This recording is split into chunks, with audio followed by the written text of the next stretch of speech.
ఎనిమిది సంవత్సరాల నుంచి కాంగ్రెస్ పార్టీ అంటే గుర్తుకొచ్చేది బడుగు బలహీన వర్గాలు, మైనారిటీలు, అదేవిధంగా కులం మతం ప్రాంతం చూడకుండా పేద మధ్య ధనిక వర్గాలకు అన్నిటికీ కూడా ఆపన్న హస్తం ఏదైనా ఇచ్చే ఒకే ఒక పార్టీ ఉందంటే అది కాంగ్రెస్ పార్టీ. ఈరోజు చాలా మంది కాంగ్రెస్ పార్టీ మనకేం చేసింది అనుకుంటున్నారు. కాంగ్రెస్ పార్టీ అని చెప్పగానే ఈరోజు దళిత వాడల్లోకి వస్తే ఇందిరమ్మ ఇల్లు కనబడతాయి. దళిత వాడల్లోకి వస్తే రాజశేఖర రెడ్డి గారు ఇచ్చినటువంటి 40 కేజీలు బియ్యం కార్డులు కనబడతాయి. ఈరోజు చాలా మంది అంటున్నారు షర్మిలమ్మ కాంగ్రెస్ లోకి వచ్చింది, దేనికి వచ్చింది అని చెప్పి షర్మిలమ్మ గారిని స్వయాన వాళ్ళ అన్న ముఖ్యమంత్రి జగన్మోహన్ రెడ్డి గారిని అవమానించిన తీరు అన్న చెల్లెల బంధానికి అది మంచిది కాదు అని చెప్తున్నా. ఎందుకు చెప్తున్నామంటే ఒక ఆడబిడ్డ మన ఇంటి బిడ్డ కష్టాల్లో నువ్వు ఆదుకోలేకపోయావు, నీకోసం పాదయాత్ర చేసింది, నీకోసం కష్టపడింది, నీకోసం అండగా నిలబడితే నువ్వు ఆ చెల్లెమ్మకి ఏం చేశావో ఈ రాష్ట్ర ప్రజలకు సమాధానం చెప్పాల్సిన అవసరం ఉంది అని చెప్తున్నా. ఏదైతే రాజశేఖర రెడ్డి గారి మొహం చూసి, రాజశేఖర రెడ్డి గారి ఫోటో చూసి నీకు ఓట్లు వేయడం జరిగింది. ఈరోజు రాజశేఖర రెడ్డి గారి ఫోటో లేకుండా చేసేటటువంటి కార్యక్రమం మీరు చేస్తున్నారు.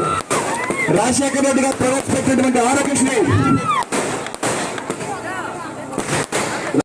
ఆరోగ్యశ్రీ కావచ్చు. నేను ఒకటే అడుగుతున్నా, ఇక్కడ ఉండేవాడిని పేదవాడికి పెద్ద హాస్పిటల్లో పేదవాడు ధనికవాడు తేడా లేకుండా కార్పొరేట్ హాస్పిటల్లో వైద్యం చేయించాలని చెప్పి రాజశేఖర రెడ్డి గారు ఆరోగ్యశ్రీ ప్రవేశపెడితే ఈరోజు మనం వెళ్దాం.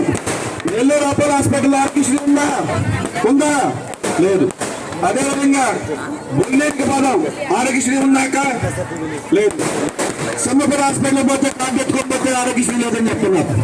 నువ్వేమో కార్డులు ఇచ్చావు, హాస్పిటల్కి పోతే ఆరోగ్యశ్రీ లేదంటున్నారు. రాజశేఖర రెడ్డి గారిని బ్రతికించినటువంటి ఆరోగ్యశ్రీని కూడా చంపేసిన నువ్వా రాజశేఖర రెడ్డి వారసుడిగా అడుగుతున్నా. కాబట్టి ఏదైతే రాజశేఖర రెడ్డి గారి మొహం చూసి నీ ఓట్లు వేయించుకొని ఈరోజు అవినీతికి నాకు ఆంధ్రప్రదేశ్ ప్రజలు లైసెన్స్ ఇచ్చారనేటువంటి విధంగా ఇసుక, గ్రావెల్, ఏదైనా మైనింగ్, మద్యం, ఎందుకు చెప్తున్నానంటే ఈ మాట, ఏదైతే పక్క చెల్లెమ్మలకు మద్యపానం నిషేధం చేస్తా, మద్యపానం వల్ల కుటుంబాలు నాశనం అయిపోతున్నారు, నన్ను నాకు ఓటేయమని చెప్తే నువ్వేం చేశావంటే మద్యం వ్యాపారం మొదలుపెట్టావు. ఆ మద్యం వ్యాపారం కూడా ఎక్కడంటే నీ సొంత బ్రాండ్లు చీప్ లిక్కర్, నాసిరకమైన చీప్ లిక్కర్ 60 రూపాయలు తీసుకొచ్చి 180 రూపాయలు, 250 రూపాయలు అమ్ముకొని ఆ డబ్బుల ద్వారా నువ్వు ఈరోజు ప్రభుత్వాన్ని నడుపుతున్నావు అనేటువంటి విషయం గమనించాలి.